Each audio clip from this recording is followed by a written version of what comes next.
Drumpftland, or formerly known as. Chapter 4. Dunstan and I have quickly become friends. I feel a little guilty about my attraction for him. Bryant is still hospitalized in the detention center of the psych ward. Blake comes to see me, and he usually comes alone, but I know Bronson likes to come with him. And Mrs. Cross has visited too. A couple of times a week, I get a call from a young mother checking with me that Dunstan, my father, or one of my grandfathers, has advised her correctly. I don't think my father is planning to let me return to work even after my foot is healed. I overheard him talking with Granddaddy, Papa, and Dunstan. My relationship with Bryant protected me from the unwanted advances of unwanted men, but that relationship is technically over. Daddy won't let Daddy won't let me marry Bryant, and it's not safe for me to go anywhere unescorted as a single woman in Drumpftland.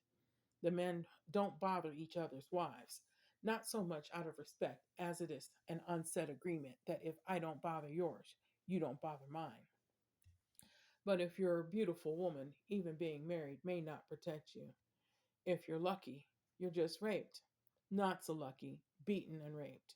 Or the worst that could happen, as with my grandmother, murdered so you can't tell anyone who raped you.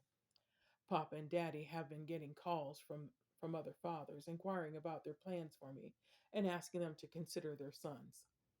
Thus far, they've been telling them that Blake has already proposed, but they admit that they're still undecided concerning Blake. I've been home from the hospital for nearly a month and a half. I've gone from wheelchair to crutches. My ankle was badly strained and is healing quite slowly. It would have been better if I had broken it along with my foot. Breaks heal stronger than sprains and strains. My ankle may trouble me from off and on from time to time for the rest of my life. Ache when it rains and such. I got to go to church Sunday. It felt a little strange after not attending for nearly 2 months. I have to miss that I did miss it. But Pastor Wimbley was delighted to see me, and I was delighted to see him. He only made it to visit me a couple of times. Of course, there were some shot gasps when he gave me a deep, loving kiss in front of everyone, with me technically unattached. He doesn't need to hide his affection for me. Blake wasn't pleased, though. He didn't say anything at church, but I could tell by his face. Just like I could tell by his face, he was bothered to come to church and find Dunstan sitting with his arm around me. Mr. Cross asked Blake if he was coming, and he said no, that he was sitting at the back with me. He glared at Dunstan as he sat by me, took my hand, and gave me a kiss. But Dunstan didn't remove his arm. Tonight is going to be interesting, to say the least. The Crosses have asked to come to dinner with us. Mr. Cross wishes to speak with my father and grandfathers. I'm sure it's about Blake's proposal, and I'm afraid Mr. Cross isn't going to like Daddy's answer. Mr. Cross will look to Papa to override Daddy, Papa being my only Caucasian male relative in the household, and Daddy's father-in-law can override Daddy's decisions regarding me. But Papa won't override Daddy. Any decision that was made regarding me, my parents and my grandparents made together. They'll all be in agreement on whatever decision they've made. Hello, calls Blake, opening the front door. We're here. My father invites in a friendly tone. Come in, come in. I brought a dessert dish, shares Mrs. Cross. Thank you, that's wonderful, my mother says pleasantly as she accepts the dish. Since I became Byron's wife, I haven't done much cooking, shares Mrs. Cross. But I do still have a few things I can do. Blake steals a quick kiss from me as Abuela informs our guests. Dinner is almost ready. Here, directs my father, make yourselves at home. We need to set the dining table. It's been a while since we've had guests. My apologies that we're a little rusty at it. No worries, responds Mr. Cross. We've had guests way too often. It's nice to be the guest instead of the host. Ava, you are looking remarkably well. How are you feeling, my dear? For the most part, I feel fine, I answer as I sit on the love seat with Blake and Bronson. Yet, I admit, but I miss Bryant, and Daddy won't let me go see him. How's he doing? He misses you, Mrs. Cross informs me, but he's being cooperative and actively participating in therapy. Some days he seems a little lost, but he hasn't had any violent episodes. You were everything to him, and he's just not sure how he's supposed to live without you. My father addresses Mr. and Mrs. Cross. I want you to understand that we're all fond of Bryant. We've missed him the last few years, and we still think of him as a member of this family. When they let him go, he'll be welcome here if he wants to visit us. And as much as I want to forgive and forget and welcome him back with open arms, I need to do what's best for Ava. They both need time to learn how to live without each other. All right, calls Granddaddy. Dinner's ready. For the most part, I'm quiet through dinner. I'm trying to get a sense of what's going to become of me marriage wise. Mr. Cross is sure laying it on thick. I'm playing cute and mute as I sit between Dunstan and Blake. And every time Dunstan touches my hand or my arm as he checks to see if he can get me anything, Blake glares at him. I'm not sure what exactly is bothering Blake. He's very good at reading people. Maybe he noticed I'm attracted to Dunstan and he's worried because it makes me all warm and tingly when Dunstan touches me. At the end of the meal, the men separate from the women. I don't like it. I can't hear everything that's being said perfectly. Ava, you're very quiet, notes Mrs. Cross. My apologies, I say sincerely. It just makes me uneasy when decisions are being made about my life without my input. I hear my father tell Mr. Cross, I like Blake. Mrs. Cross asks me, your father isn't going to give permission to marry Blake, is he? I sigh sadly. I'm afraid not. My mother informs Mrs. Cross, Blake has many fine qualities. We like him, but he seems uncomfortable here with us while he's visiting Ava. And while he obviously cares for her greatly, there seems to be a lack of respect for her and her feelings. And he doesn't seem to care what marrying Ava will do to Bryant.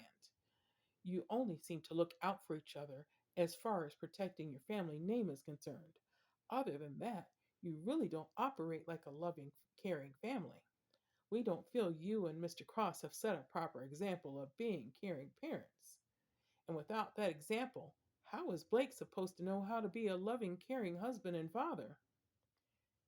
Mrs. Cross opens her mouth to say something, but then we hear Mr. Cross begin to laugh loudly in the other room. Mr. Cross isn't a man with a sense of humor. Then we hear Mr. Cross state, way too pleased, that's just fine. Since you will not permit Blank to marry Ava, and she is now completely unattached, I'm claiming her as my mistress. I start to cry. Legally, a man can only have one wife, but he can claim as many mistresses as he wants. Mr. Cross has never had an official mistress before, just occasionally secret rendezvous on top of using me against my will when the opportunity has presented itself. I guess I'm the first one he's ever wanted to keep. As he strides into the room triumphantly, Mrs. Cross, please, don't do this, Byron. Think of how this will affect Bryant. Mr. Cross responds coldly, Bryant's not a damn child anymore. He blew it with Ava, and they won't accept Blake either. She's finally completely unattached, and I'm claiming her before anyone else can. Please, Dr. Washington, pleads Blake. Let me marry Ava.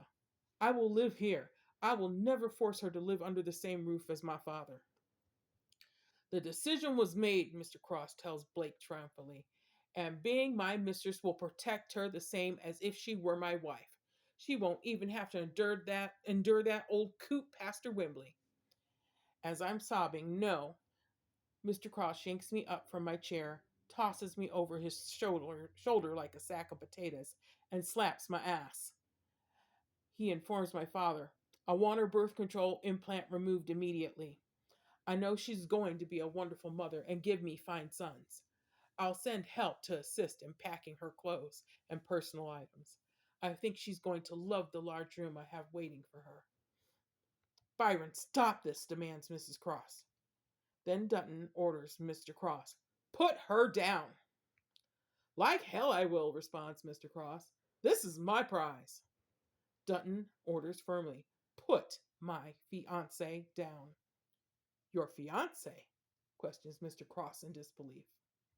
"Yes," answers Dunstan with finality, "my fiance. What do you think I relocated to this little nowhere nothing district for? The good weather?"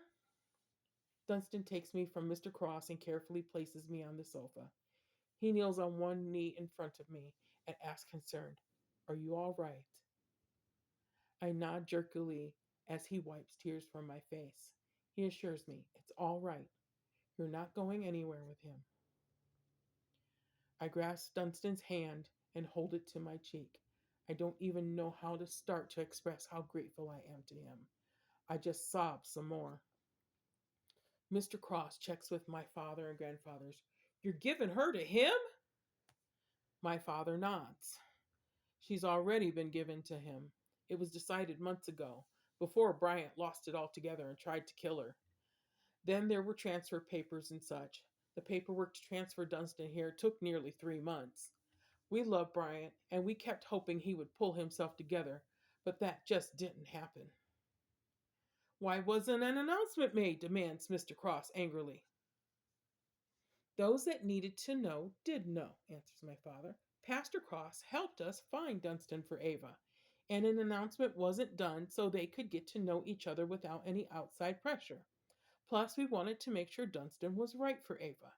We wanted their relationship to grow and develop naturally." Dunstan tells Mr. Cross, "Ava has endured enough from your family. You and your sons have been imposing yourselves and taking from her for years. I don't want our relationship to be like that. She deserves to receive as much love as she gives. I want her to be comfortable with me, feel safe and secure with me, and know that I am here for her and I'm not going to demand anything of her. I want to make her happy. I'll never take her against her will." End chapter 4.